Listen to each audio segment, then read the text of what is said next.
Hi, sweet crafty friends, it's Jarle here. I made another interactive card and this time I used the Flippin Awesome die from Lawn Fawn. It's been a while since I used it and I totally forgot how fun and easy this die is. Now let's see how this card came together. I already did some die cutting off camera. I started with the largest outside-in stitched rectangle in Bristol smooth cardstock. Then the main piece of the Flippin Awesome and that largest square piece was die cut out of ballet slippers cardstock. Then I also die cut 4 pieces of the smaller square and the rectangular piece of the Flippin Awesome add-on, both out of Bristol smooth cardstock. When I decide to do some ink blending, I always go back to my favorite Bristol Smooth. I wanted a grassy border on the bottom of my small panels, so I took out my grassy stencil. I put some temporary adhesive on the back of the different smaller panels and I pushed it onto my Make Art station. Then I put my grassy stencil on top, together with a few magnets to hold the stencil in place. I put on a green color with a blending brush and Distress Oxide in Cracked Pistachio. I did it for a total of 5 panels, so 4 square ones and then that one longer rectangular piece. You will see a close-up of that one later on. Now, of course, my panels also needed a sky. I went with a pinky one using Spun Sugar and Kitsch Flamingo Distress Oxide inks. I just lined up the same stencil, made sure it couldn't move, and then I went in with both inks. This stencil is actually super easy to line up. So with that one stencil you can get a beautiful sky and a fun grassy border. Here I splattered on some plain water and then blotted it off with a paper towel. And this gave the different panels just a little bit more interest. I also think that it has a little bit of a bokeh effect, which I really like. For my main background panel, I went in with the same colors, so the Cracked Pistachio, Spun Sugar and Kitsch Flamingo, but here I added a bit of shaded lilac as well. I started with the Kitsch Flamingo, so the darkest one of the pinks, on the one side of the panel, and then Cracked Pistachio on the other side of the panel. In between, I went in with Spun Sugar. All the colors did blend together nicely, but I wasn't actually paying that much attention to the blends between the green and the Spun Sugar, because most of this will be covered later on with the Flippin Awesome mechanism. On the top I did go in with that beautiful shaded lilac. I really like the end result of this beautiful sky.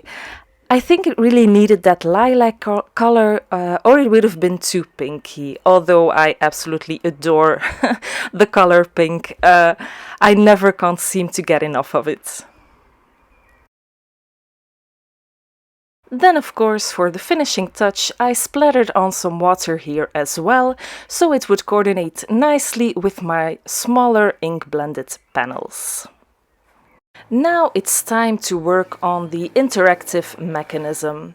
I took that main piece of the Flippin Awesome die and I folded it on all the score lines. First I fold it away from myself and then towards myself. And if you do it like this, the mechanism will work nice and smoothly. Now here you can see the pink panels. The smaller ink-blended panels need to go on top of those. So I took out my ATG gun and I put all those smaller squares on top of the bigger squares. Now maybe I should have taken liquid glue for this, because one of my panels wasn't actually adhered as straight as I wanted it to. But that's just me. Now those 4 panels need to go on my Flippin Awesome mechanism. I adhered the first one with my ATG gun, and this one was adhered on the right side of the Flippin mechanism. Now, because I wanted it to be attached very firmly, I decided to move to a strong double-sided adhesive.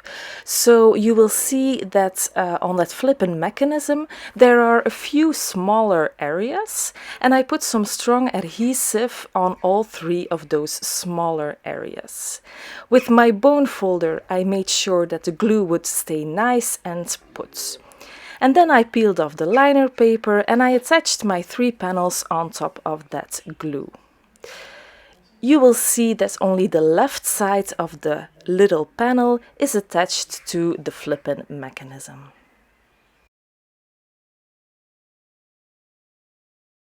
Here you can already see it in action just a little bit. I wanted to attach the mechanism on my blended background panel, but I decided to search for a cute piece of patterned paper first. So I took out a piece of paper from the Flower Market paper pad and I trimmed it to 5.5 by 4.25. Then I took my blended panel and adhered it on top of that patterned paper piece. Now I had the exact measurement of an A2 sized card, so I could adhere down my Flippin mechanism. For that I put that same strong double-sided tape to those 2 little tab pieces, peeled off the liner paper and adhered it down onto my card. You will see that I press down firmly on the place of those 2 tabs, because that's the only place where the mechanism is attached, so you do want to press it down very firmly. I'm checking the mechanism here and it works great. The first few times you will need to guide it a little bit, but it works absolutely smoothly. I do need to attach that rectangular piece on the end of that mechanism there. So for that I used my dry adhesive again and I placed that blended piece on top. I stamped all my images with Lawn Fawn jet black ink and a few stamping blocks. I didn't have my Misty on hand and actually I just wanted to use my stamping blocks. It weren't that many images, so it went fast enough for me. I only used 2 stamp sets for my images, the Just Plain Awesome with the cute little mice and the Just Plain Awesome sentiment trails. I did color my images off camera, but as always I will list down my Copic combinations in the description box below. Before deciding on where all my images had to go, I worked on my sentiments, and it says "You're just plain awesome." I just love that. So I prepped my black cardstock with an anti-static powder tool from Tailored Expressions, and then I used Versamark ink for stamping down the sentiments. I sprinkled on some white embossing powder. Then I tapped off all the excess, and off camera I heat set it with my heat gun. I did use a sentiment banner to cut it out straight, and then I popped it up with a few foam squares onto my blended card panel. And then it was time to place down all my images. So everything on the Flippin Awesome mechanism was adhered with liquid glue. It's very important that it's adhered flat with liquid glue or with dry adhesive. Or else, if you pop it up with foam squares, the mechanism wouldn't work. So you really need to adhere it down flat. That one little mouse that's flying in its airplane, and the one that is not on the flipping mechanism, was attached with foam squares. So the whole card has lots of dimension, which we all really love, right? Here I'm playing with it again, it's just too much fun. Then I also stamped a tiny little yay there on that last panel. but it also needs a little tab on the right, so I die cut the tab that's included in the die set out of the same piece of patterned paper, and I attached it on that little pink tab. And this tells the recipient exactly what to do. I did want to add 3 drops of Nuvo Jewel Drops in the color Pale Periwinkle. I warmed it up in my hand and then I tested it first on a scrap piece of paper. Then I placed down 3 little drops in a bit of a triangle, because that's the most eye-pleasing, I think. And this finished off my cards. I enjoyed this process so much. I really like this interactive die. Next to the reveal wheel, I think this must be my favorite. Thank you so much for watching, and I will see you again soon with another cards project. Have a great day. Bye!